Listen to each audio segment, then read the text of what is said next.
Makarand sir, तुम्हाला असं विचारायचंय की ज्योतिषशास्त्र म्हणजे काय आणि त्याला शास्त्र का म्हणलंय? ज्योतिषशास्त्र म्हणजे माझ्या दृष्टिकोनातून अ, एक गणित आहे. म्हणजे मी नेहमी लोकांना सांगतो की astrology means mathematics of energy management of planets.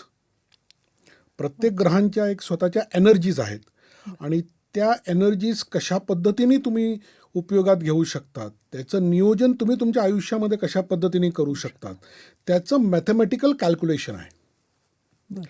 बऱ्याच लोकांची अशी चुकीची समजूत असते की ज्योतिषशास्त्र म्हणजे इट्स अ रिलिजियस मॅटर. नाही, ते रिलिजियस मॅटर नाही आहे, त्या स्पिरिच्युअल मॅटर्स आहेत. बरं. तो विषयच पूर्ण आध्यात्मिक आहे, जो जीवनाला एक गाईडलाईन देतो. बरं.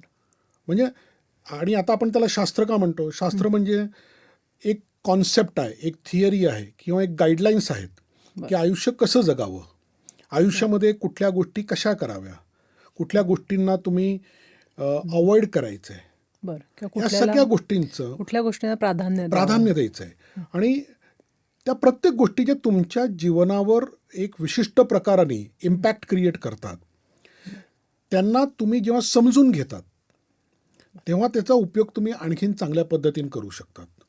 तर ही जी पूर्ण गाईडलाईन आहे ना, ह्या गाईडलाईनला शास्त्र म्हणतो आपण.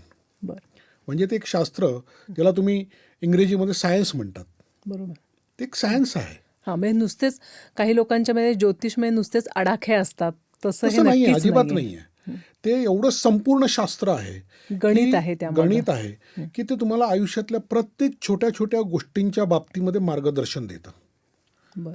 आणि त्याचा उपयोग आपण किती चांगल्या पद्धतीने करतो हे फक्त आपल्या हातात आहे. म्हणजे ह्याचा आपण जास्तीत जास्त उपयोग करून घ्यायला हवा. घ्यायला हवा.